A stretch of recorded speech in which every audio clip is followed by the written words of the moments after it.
Luka Doncic in a Lakers jersey? Nobody saw this coming. Why would the Dallas Mavericks trade away their franchise superstar? And more importantly, did they just hand the Lakers another dynasty? Luka Doncic's debut with the Los Angeles Lakers was surreal, but the biggest question remains, why would the Mavericks ever let him go? Today, we're breaking down Luka's Lakers debut, what it means now for both teams, and whether the Mavericks made a massive mistake. Was this a calculated move or the beginning of their downfall? Let's get into it.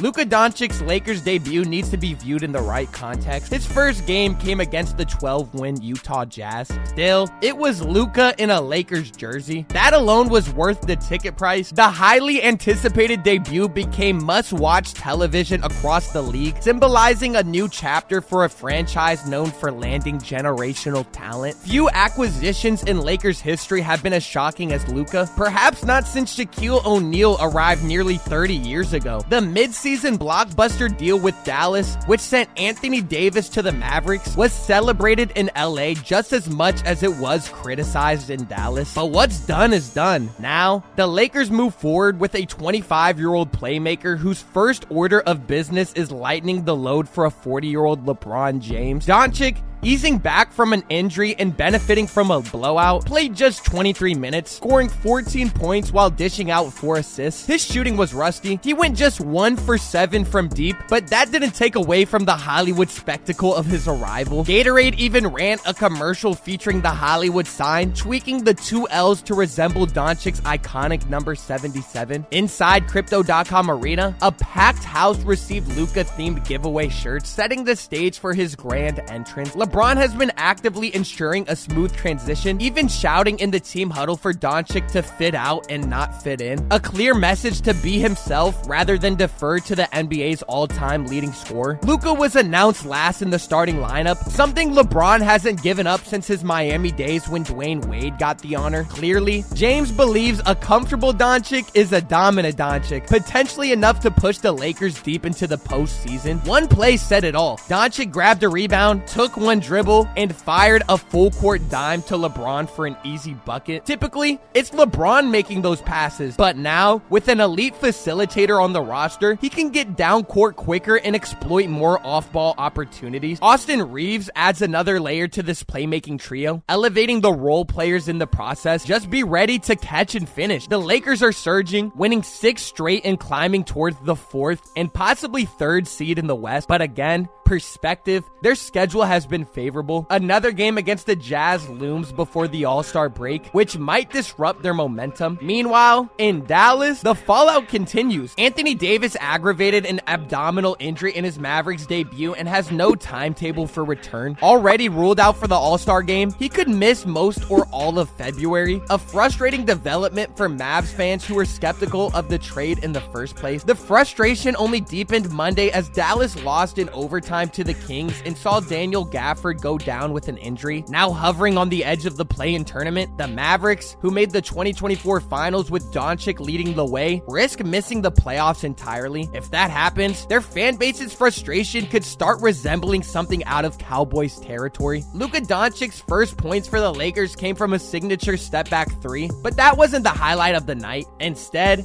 it was his playmaking that stood out, showing just how seamlessly his style of basketball could fit with his new team. Even without playing a full game together, he was already threading pinpoint passes to open teammates. His court awareness was on full display as he consistently drew double teams and then zipped the ball to the right player. That vision was best exemplified when he launched a full court pass to LeBron. Awareness, vision, and basketball IQ, these are things that can't be taught. When LeBron eventually retires, the Lakers can take comfort in knowing Doncic is ready to take the reins. Outside of these two, only Nikola Jokic possesses such elite passing ability, but he operates as Denver's sole playmaker. At least for now, the Lakers have 2. Their combined playmaking could compensate for the interior presence they lost with Anthony Davis. It also gives the team an advantage in breaking down defenses and creating open looks for teammates. Doncic's passing is pure magic, but his skill set goes beyond just that. The global star controls the game at his own pace. Some may see it as slow, but for the Lakers, it's an asset. In the 3rd quarter, he drove left, planted off his right foot, absorbed contact, and finished the basket for an and one. LeBron couldn't help but grin as he watched Luka toy with the Jazz defense. He had slowed down just enough to bait two defenders into fouling him while still getting off a clean shot. In the playoffs, that type of controlled tempo where Luka draws fouls and knocks down critical threes could be a major advantage. More importantly, he's able to dictate the game without taking the physical punishment that athletic, high-flying players often endure. James understands this. If the Lakers can balance Luka's methodical approach with the speed of players like James, Rui Hachimura, and other athletic teammates, they could become a nightmare matchup. Following the trade, NBA legend Charles Barkley dismissed the Lakers as a true title contender, believing they still need time in a few more pieces. Now, he has a point. The team lacks a dominant interior presence, but with elite playmaking, scoring,